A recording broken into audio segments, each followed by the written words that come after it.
BA third year examination 2021 political science का paper. ये बढ़ेंगे हम आगे। क्वेश्चन नंबर 1, बैंकॉक घोषणा पत्र 1967 संबंधित है। Answer B, ASEAN. Question number 2, संयुक्त राष्ट्र संघ दिवस के रूप में कौन सा दिवस मनाया जाता है। आंसर डी, ये होता है 24 अक्टूबर। 24 अक्टूबर जो कि इसमें नहीं है। Answer D. Question number 3, ASEAN का सदस्य देश कौन सा नहीं है। इसने पूछा नहीं है तो वो है भारत। Answer D. फुलटन भाषण किससे संबंधित है। आंसर बी, विंस्टन चर्चिल से। क्वेश्चन नेक्स्ट, 5वां क्वेश्चन, संयुक्त राष्ट्र के संघ के चार्टर पर सर्वप्रथम कितने देशों ने हस्ताक्षर किए थे। तो इसका आंसर होगा ऑप्शन नंबर डी, क्योंकि इस पर 50 या 51 लोगों ने हस्ताक्षर किए थे। क्वेश्चन नंबर 6, भारत संयुक्त राष्ट्र संघ की सुरक्षा परिषद का अस्थायी सदस्य अब तक कितनी बार चुना जा चुका है। आंसर डी, 2021 तक ये 8 बार चुना जा चुका है। क्वेश्चन नंबर 7, संयुक्त राष्ट्र सुरक्षा परिषद में कितने सदस्यों के पास वीटो पावर है। आंसर नंबर ए, 5 सदस्य देशों के पास। क्वेश्चन नंबर 8, नेशनल इंटरेस्ट पुस्तक किसके द्वारा लिखी गई है। तो इसका आंसर होगा सी, जे फ्रैंकलिन के द्वारा। वर्तमान में सार्क संगठन में कितने सदस्य हैं।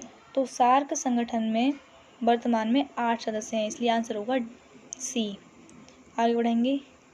क्वेश्चन नंबर 10, भारत, पाकिस्तान, बांग्लादेश के अलावा सार्क के अन्य सदस्य देश कौन से हैं। क्योंकि इसमें 8 हैं सदस्य, तो अन्य देश हैं इसके नेपाल, भूटान, मालदीव, श्रीलंका और अफगानिस्तान। Answer C. आगे बढ़ेंगे। क्वेश्चन नंबर 11, नीति आयोग कब बनाया गया। इसका आंसर होगा ए, 1 जनवरी 2015 को नीति आयोग का गठन हुआ था। क्वेश्चन नंबर 12, प्रशासन एक लंबा तथा अलंकार युक्त शब्द है किंतु इसका अर्थ सीधा साधा है, ये किसने कहा था। इसका आंसर होगा डी.एन. ग्लैडन ने ये कहा था। E.N. Gladden. Answer number D. Next, निम्नलिखित में से कौन सुशासन की विशेषता नहीं है। आंसर होगा डी, भाई भतीजावाद। क्वेश्चन नंबर 14, निम्नलिखित में से किसे औपचारिक संगठन नहीं माना जाएगा। इसका आंसर होगा डी, दोस्तों के एक समूह को। क्वेश्चन नंबर 15, निम्नलिखित में से कौन कहता है कि लोक प्रशासन में केवल सरकार की कार्यकारी शाखा के संचालन शामिल हैं। तो इसका आंसर बी, लूथर गुलिक का ये कहना है। Question number next 16, towards a new public administration the Minnowbrook perspective पुस्तक किसने लिखी है।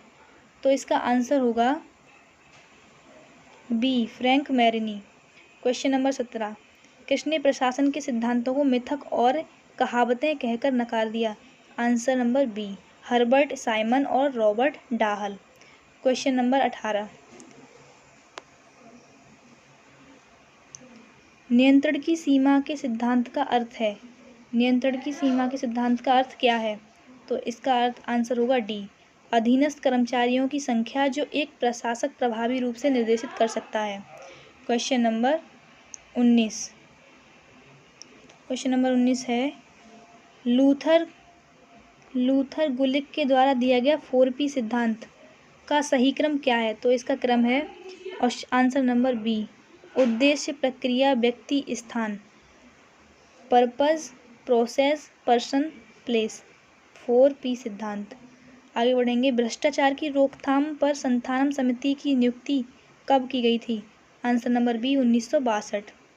क्वेश्चन नंबर 21, लोक उपक्रम समिति का गठन लोकसभा द्वारा किस वर्ष किया गया था। Answer D, 1904। 1 मई 1964 को किया गया था। क्वेश्चन नंबर 22, भारत के नियंत्रक एवं महालेखा परीक्षक निम्नलिखित की प्राप्तियों और व्यय की लेखा परीक्षा नहीं करते हैं। इसका आंसर होगा डी, नगर उपक्रम की नहीं करते हैं। क्वेश्चन नंबर 23, रेल बजट को केंद्रीय बजट से किस वर्ष अलग किया गया था? इसका आंसर होगा डी, 1924 में। और क्वेश्चन नंबर 24, एक नई अखिल भारतीय सेवा किसके द्वारा बनाई जा सकती है? ऑप्शन ए, एक कानून, बी, एक कार्यकारी आदेश, सी, संविधान का एक संशोधन, डी, संविधान के अनुच्छेद 312 के तहत एक संकल्प। तो इसका आंसर होगा डी, आर्टिकल 312 के तहत राज्यसभा को ये पावर दी गई है कि वो विशेष बहुमत से एक प्रस्ताव पारित करे और उससे किसी भी एक नई अखिल भारतीय सेवा को बना सकती है। तो इसका आंसर होगा डी। क्वेश्चन नंबर 25, निम्नलिखित में से कौन सी अखिल भारतीय सेवा नहीं है? तो भारतीय पुलिस सेवा भी है, भारतीय वन सेवा भी है, भारतीय प्रशासनिक सेवा जिसे हम कहते हैं IAS, ये भी है। आंसर हो जाएगा इसका सी, भारतीय विदेश सेवा नहीं है। अगले क्वेश्चन की तरफ बढ़ेंगे। क्वेश्चन नंबर 26, लोक लेखा समिति के संबंध में कौन सा कथन असत्य है? इसने कहा है असत्य। तो इसका आंसर होगा, पहले ऑप्शन पढ़ते हैं। इस समिति के कार्य का प्रमुख आधार नियंत्रक एवं महालेखा परीक्षक की रिपोर्ट है, ये सही है। इसके सदस्यों का चुनाव प्रतिवर्ष संसद द्वारा किया जाता है, ये भी सही है। समिति का अध्यक्ष राष्ट्रपति द्वारा नियुक्त किया जाता है, ये गलत है।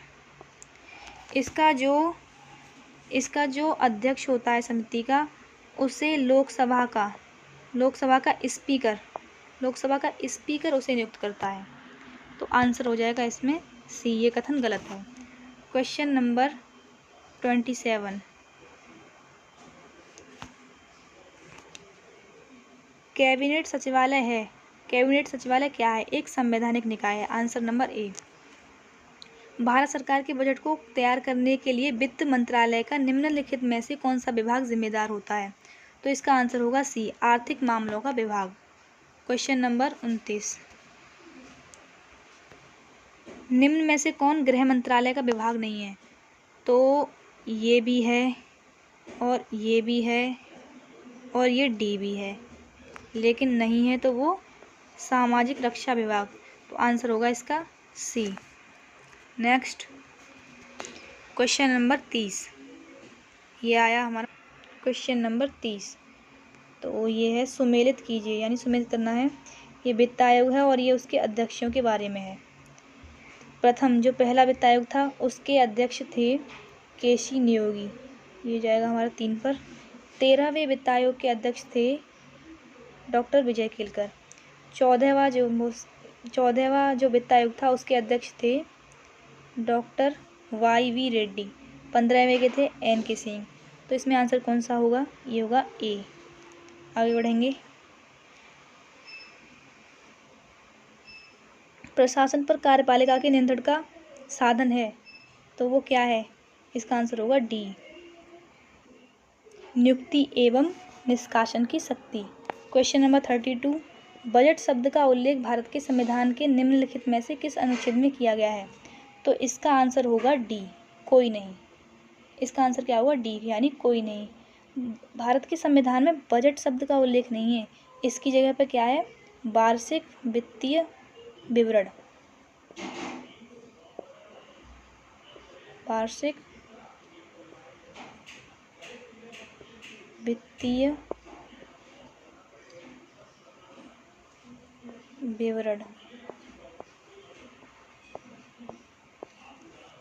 वार्षिक वित्तीय विवरण, ये बी, वित्तीय विवरण, इसका उल्लेख है। तो इसका आंसर होगा डी। नेक्स्ट क्वेश्चन नंबर 33, निम्नलिखित में से कौन सा लेखा परीक्षा के संबंध में सही कथन है? तो ये पूछ रहा है सही कथन है। ए सही होगा, लेखा परीक्षा प्रशासन पर नियंत्रण का एक विधायी साधन है, हाँ। और ये बी, लेखा परीक्षा प्रशासन पर आंतरिक नियंत्रण का एक भाग है, ये गलत हो गया। CAG द्वारा राज्य सरकारों के खातों का ऑडिट किया जाता है, ये भी सही है। तो इसका आंसर होगा हमारा, नीचे फूट दिए गए हैं, केवल 1 और 2, केवल 1, 2 और 3, केवल 1 और 3। तो इसका होगा केवल 1 और 3, answer number C. Question number 34, एक सार्वजनिक निगम का मतलब है, सार्वजनिक निगम का मतलब है डी, संघ सरकार का विभाग। क्वेश्चन नंबर 35, लोक प्रशासन को इस प्रकार परिभाषित किया जा सकता है, यानी लोक प्रशासन को हम कैसे परिभाषित कर सकते हैं, इसका आंसर होगा बी, जनता का प्रशासन। क्वेश्चन नंबर 36 यानी 36, राजनीति और लोक प्रशासन के बीच अलगाव की अवधारणा सबसे पहले किसके द्वारा प्रतिपादित की गई थी, इसका आंसर होगा B, Woodrow Wilson. Question number 37, निम्नलिखित में से कौन सा कथन भारत के महान्यायवादी के संबंध में असत्य है। तो अभी हम आगे की तरफ बढ़ते हैं, यहाँ ये रहा पूरा क्वेश्चन। तो वह देश का उच्चतम विधि अधिकारी है, सही है। उसे राष्ट्रपति द्वारा पद से सर्वोच्च न्यायालय के न्यायाधीश के समान अधिकारों पर समान प्रक्रिया के अंतर्गत हटाया जा सकता है। तो ये वाला गलत है, क्योंकि जो महान्यायवादी होता है वो राष्ट्रपति के द्वारा तो हटाया जाता है, लेकिन उसे हटाने का कोई आधार नहीं है, वो राष्ट्रपति के प्रसाद पर्यंत होता है, राष्ट्रपति जब चाहे उसे हटा सकता है। तो अब अगला, उसे सदन में मत देने का अधिकार है, नहीं, उसे सदन में मत देने का भी अधिकार नहीं है, वो सदन की बैठकों में भाग ले सकता है लेकिन मत नहीं दे सकता। तो इस प्रकार से इसका आंसर सिर्फ 1 होगा, तो इसका आंसर हो जाएगा केवल 1। आगे बढ़ेंगे, क्वेश्चन नंबर 38, केंद्रीय अन्वेषण ब्यूरो की स्थापना कब हुई थी, सेंट्रल ब्यूरो ऑफ इन्वेस्टिगेशन यानी CBI, इसकी स्थापना हुई थी 1963 में, आंसर हो जाएगा बी। लोकसभा में कितनी बार बजट प्रस्तुत किया है, किस वित्त मंत्री ने लोकसभा में कितनी बार बजट प्रस्तुत किया है, ये वित्त मंत्री हैं इधर, और ये उनके टाइम है कि उन्होंने कितनी बार बजट प्रस्तुत किया है। तो मोरारजी देसाई ने किया है 10 बार, P चिदम्बरम ने किया है 9 बार, निर्मला सीतारमण ने 3 बार, यशवंत सिन्हा ने 7 बार किया है। तो इसका आंसर होगा ए। क्वेश्चन नंबर नेक्स्ट 40 यानी 40, सदन में शून्यकाल का समय, तो ये होता है क्वेश्चन नंबर आंसर ए 12 से लेकर के 1 PM। 41 का आंसर क्या होगा, 41, लोकपाल प्रणाली को अपनाने वाला दुनिया का पहला देश कौन सा था, answer number B, Sweden. Next question, यदि किसी अधिकारी के अंतर्गत कार्यरत अधीनस्थों की संख्या 5 है तो ग्रे-कुनास के सूत्र के अनुसार नियंत्रण की सीमा संबंधों की संख्या क्या है। तो इन्होंने एक सूत्र दिया है, तो वो सूत्र मैं देखती हूँ, पेन चले तो, R बराबर N ब्रैकेट में 2 की पावर N अपॉन 2, ये 2 बन जा 2 प्लस ब्रैकेट में N-1, ये इनका फॉर्मूला है। यहाँ R का मतलब होता है, R का मतलब है नियंत्रण सीमा संबंध, और N का मतलब है यहाँ पर ये अधीनस्थों की संख्या। तो अब हम यहाँ पर रख के देखेंगे, अधीनस्थों की संख्या है 5, तो यहाँ रखेंगे हम 5 ब्रैकेट में 2 की पावर 5 अपॉन 2 प्लस ये 5 में से गया तो 4, ठीक है। इधर करेंगे, अब ये हुआ 5 ब्रैकेट में 2 की पावर 5 कितना हो जाएगा, तो वो होगा 32/2 प्लस 4, ये कटा 16 बार, 16 और 4 20, और 20 गुणा 5 बराबर हो जाएगा हमारा 100। तो इसका आंसर होगा 100, ये रहा इसका आंसर डी। तो एक बार मैं फॉर्मूला स्क्रीन पर शो कर दूंगी, इसे आप देख लेना वीडियो को पॉज करके। तो बढ़ते हैं आगे के क्वेश्चन की तरफ। Question number 43। क्वेश्चन नंबर 43, नौकरशाही की शक्ति और अधिकार की नवीन निरंकुशता के रूप में आलोचना किसने की है? तो इसकी आलोचना की है लॉर्ड हेवार्ड ने। आंसर हो जाएगा इसका ए। क्वेश्चन नंबर 44, किसकी मांग पर विलियम बेंटिक ने सती प्रथा पर रोक लगाई थी? तो वो थे राजा राममोहन राय। आगे बढ़ेंगे। क्वेश्चन नंबर 45, कौटिल्य का अर्थशास्त्र है। ये आंसर डी, सरकारों के सिद्धांतों पर एक पुस्तक है। क्वेश्चन नंबर 46, राममोहन राय की सामाजिक विचार निम्न में से किस कथन से मेल खाते हैं? मूर्ति पूजा का विरोध वो करते थे। सती प्रथा का अंत उन्होंने किया था। बाल विवाह का समर्थन नहीं। तो इसका आंसर होगा D. Question number 47, Swami Ramakrishna Paramhans गुरु थे। तो आंसर ए, विवेकानंद के। नेक्स्ट क्वेश्चन,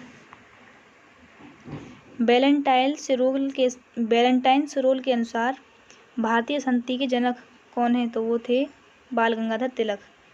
अर्थशास्त्र में द्रोड़ मुख कितने ग्रामों का समूह है? Option number C, 400।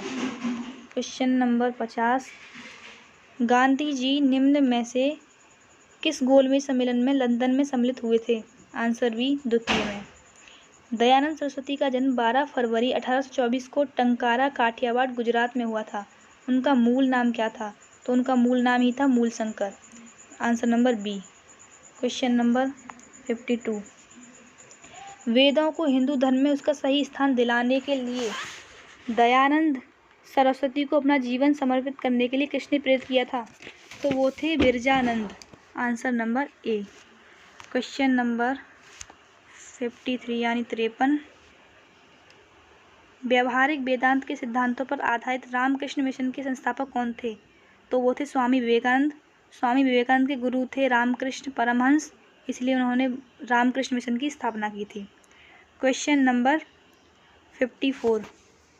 Question number 54 है, विश्व धर्म संसद जहाँ स्वामी जी ने धर्म की सार्वभौमिकता पर प्रसिद्ध भाषण दिया था शिकागो में, तो वो भाषण कब उन्होंने दिया था? इसका आंसर होगा ए, सितंबर 1886। तो 11 सितंबर को इन्होंने ये भाषण दिया था। आगे बढ़ेंगे। क्वेश्चन नंबर 55, बाल गंगाधर तिलक का मूल नाम क्या है? तो इनका मूल नाम था केशव गंगाधर तिलक। केशव गंगाधर तिलक। Answer C. गोपाल कृष्ण गोखले ने सर्वेंट ऑफ इंडिया सोसाइटी की स्थापना किस वर्ष की थी? इसका आंसर होगा डी, 1905 में। 57, गांधी जी के आर्थिक विचारों का सारांश है। तो लघु एवं कुटीर उद्योगों का समर्थन, संरक्षता का सिद्धांत, वर्ग सहयोग की अवधारणा, ये सभी। आंसर होगा डी। जवाहरलाल नेहरू कब प्रथम बार भारतीय राष्ट्रीय कांग्रेस के अध्यक्ष चुने गए? तो ये चुने गए थे 1929 में लाहौर अधिवेशन में।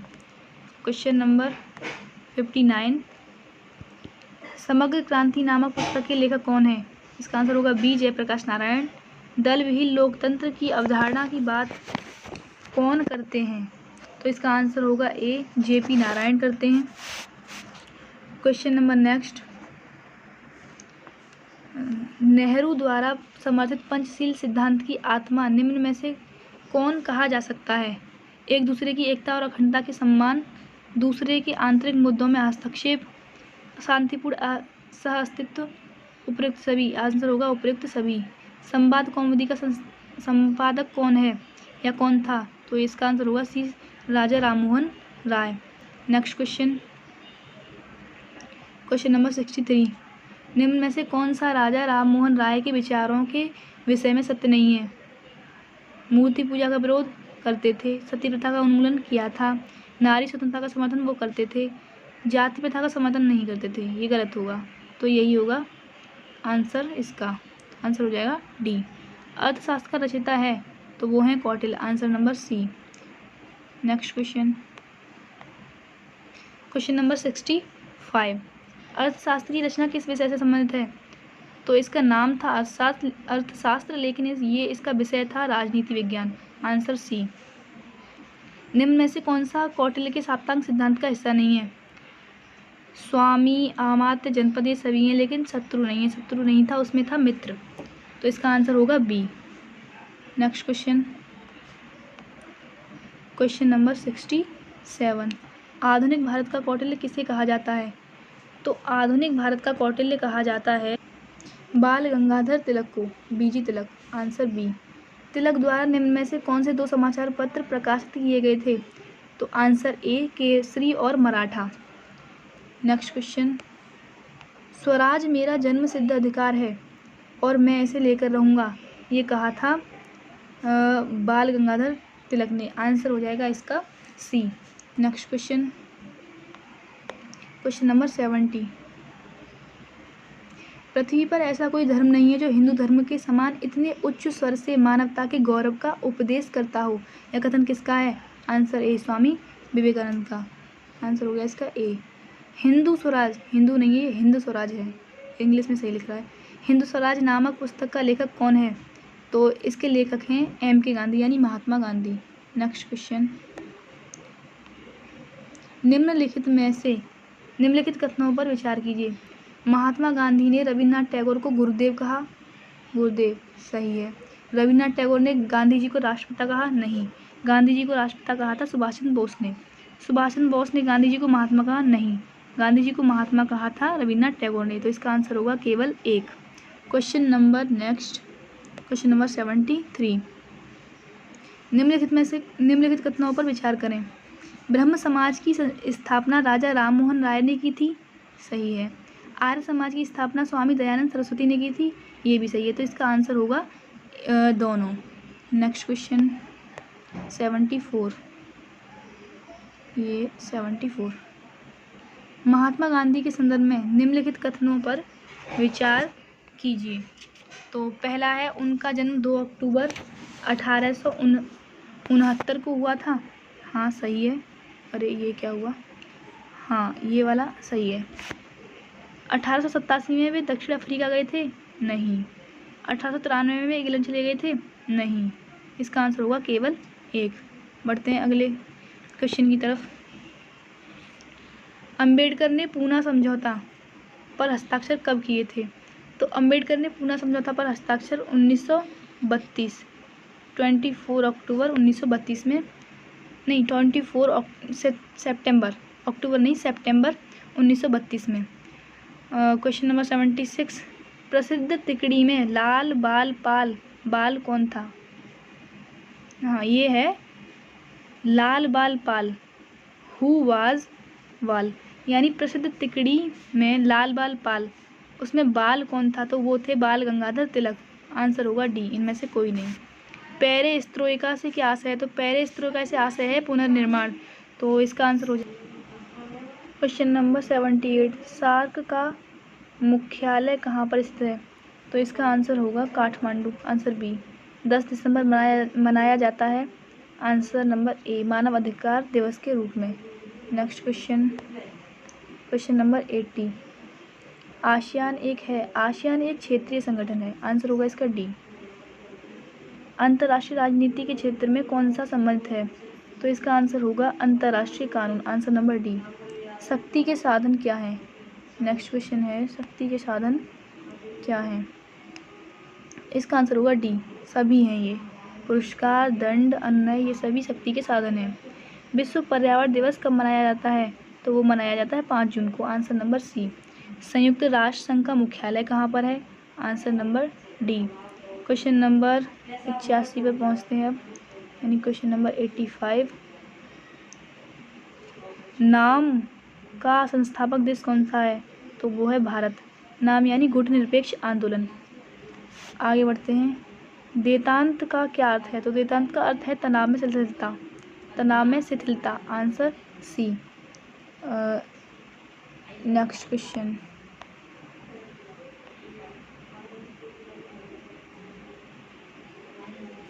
राष्ट्रों के बीच राजनीति किसके द्वारा लिखी गई थी? ये एक पुस्तक है, राष्ट्रों के बीच राजनीति। ये लिखी गई थी हंस मॉर्गेनथाउ। आंसर इसका हो जाएगा बी। रॉबिन्सन ने राष्ट्रीय हितों की संख्या को वर्गीकृत किया है कितने भागों में? 6 भागों में। 88 यानी 88 का आंसर सी। नेक्स्ट क्वेश्चन, सामूहिक सुरक्षा को परिभाषित कीजिए। तो सामूहिक सुरक्षा का अर्थ होता है एक प्रणाली में प्रत्येक राज्य स्वीकार करता है कि एक के लिए सुरक्षा सभी के लिए सुरक्षा है और आक्रामकता की सामूहिक प्रतिक्रिया में शामिल होने के लिए सहमत हैं। तो इसका आंसर हो जाएगा बी। संयुक्त राष्ट्र महासचिव का कार्यकाल कितना होता है? तो वो होता है 5 वर्ष। आगे बढ़ेंगे, यूएनओ को किस वर्ष नोबेल शांति पुरस्कार से सम्मानित किया गया था? तो वो किया गया था सन 2001 में। क्वेश्चन नंबर 92 1997 का क्योटो प्रोटोकॉल किससे संबंधित है? इसका आंसर होगा ग्रीन हाउस उत्सर्जन को कम करना। Answer number C. यूएनओ के चार्टर में कितनी धाराएं हैं? Question number 93। इसका आंसर होगा बी, इसमें 111 धाराएं हैं। नेक्स्ट क्वेश्चन 94, ये कह रहा है अंतर्राष्ट्रीय न्यायालय में न्यायाधीशों की कुल संख्या होती है? तो वो होती है 15। Answer C.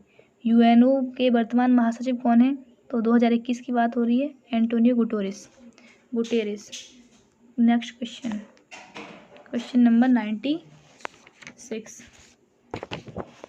स्टार्ट टू संधि पर कब हस्ताक्षरित हुई थी? तो इसका आंसर होगा सी, 3 जनवरी 1993 को। क्वेश्चन नंबर 97, ओपेक का संबंध है? तो जो ओपेक होता है वो एक पेट्रोलियम निर्यातक संगठन है। पेट्रोलियम निर्यातक देशों का संगठन है जिसके सदस्य देश हैं 14, यानी जो कंट्री पेट्रोलियम के निर्यात करते हैं उनका ये संगठन है ओपेक। तो जो कंट्री इसमें है वो विकासशील हैं, तो इसका आंसर विकासशील देश हो सकता है। विकासशील देशों से इसका संबंध है, या फिर इसमें हो सकता है उपयुक्त में से कोई नहीं। अगर वो कहता है कि इसका संबंध किससे है, तेल निर्यातक देशों से है, और इसमें कह रहा है विकासशील या विकसित, तो इसका आंसर इन दोनों में से कोई एक होगा। नेक्स्ट क्वेश्चन, भारत किस संगठन का सदस्य है? तो भारत सदस्य है सार्क का। क्वेश्चन नंबर नेक्स्ट 99 और 100 डिलीट करो इसको। अंतर्राष्ट्रीय राजनीति के मुख्य तत्व क्या हैं? राष्ट्रीय हित, शक्ति, संघर्ष, उपयुक्त सभी। तो इसका आंसर होगा उपयुक्त सभी। ये तीनों ही इसके तत्व हैं। 100, नाटो किस वर्ष अस्तित्व में आया था? तो ये नाटो अस्तित्व में कब आया था? नाटो किस वर्ष अस्तित्व में आया था?